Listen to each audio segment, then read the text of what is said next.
সকাল সকাল আমার দুই কার্তিককে পুজো দিয়ে বসে পড়লাম একটু সকালে টিফিন করতে, কারণ আজ আমাদের যেতে হবে আমার জায়ের বাড়িতে। তাই আর দেরি না করে ঝটপট শাড়ি পরে রেডি হয়ে গেলাম। প্রতি বছরই এই কার্তিক পুজোর দিনটা আমার জায়ের বাড়িতে একটা অনুষ্ঠান থাকে। কি অনুষ্ঠান সেটা তোমাদের পরে বলবো। এই দেখো, দেখতে দেখতে আমি কিন্তু জায়ের বাড়িতে পৌঁছেও গেছি। অবশেষে নেমে চলে গেলাম দিদি ভাইদের বাড়িতে।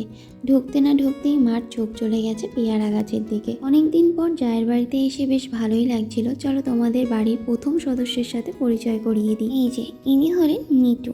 তবে অবশ্য কথা বলে না, কেন বলে না জানি না। যাই হোক, দেখা হওয়ার সাথে সাথেই কিন্তু আগিয়ে এসেছে আমার সাথে সাক্ষাৎ করতে। তবে কিছুক্ষণ পরেই দেখি আমার উপর রাগ করে পিছন ঘুরে বসেছে। কারণটা কি সেটা কিন্তু আমি জানি না। আর এদিকে দেখি আমাদের কুট্টি বুড়ির এক বান্ডিল টাকা পড়ে রয়েছে খেলনার মাঝখানে। আর কি, এতগুলো টাকা নিজের কাছে না রেখে মাকে দিয়ে দিলাম। টাকাগুলো কিন্তু দেখতে অনেকটা আসল মনে হচ্ছে। যাই হোক, যার বাড়িতে এসেছি তাকে তো খুঁজেই পাচ্ছিলাম না। অবশেষে রান্নাঘরে গিয়ে খুঁজে পেলাম। তাই আর দিদিভাইকে ডিস্টার্ব না করে চলে এসেছিলাম উপরে। পরে কিন্তু খুব সুন্দর একটা মন্দির আছে, সেটা তোমাদের পরে এক সময় দেখাবো। গিয়ে তো দেখছি ঠাম্মি পুজো দিতে বসেছে। তাই আর কাউকে ব্যস্ত না করে নিচে চলে আসলাম খেতে। সকালের ব্রেকফাস্টটা জায়ের বাড়িতেই সেরে নিলাম। আজকের ব্লগটা এখানেই শেষ করব। এরপর সারাদিন কি করলাম এটা তোমরা আমার নেক্সট ব্লগে দেখতে পারবে। আর আজকের ভিডিওটা কেমন লেগেছে অবশ্যই কমেন্টে জানিও। টাটা।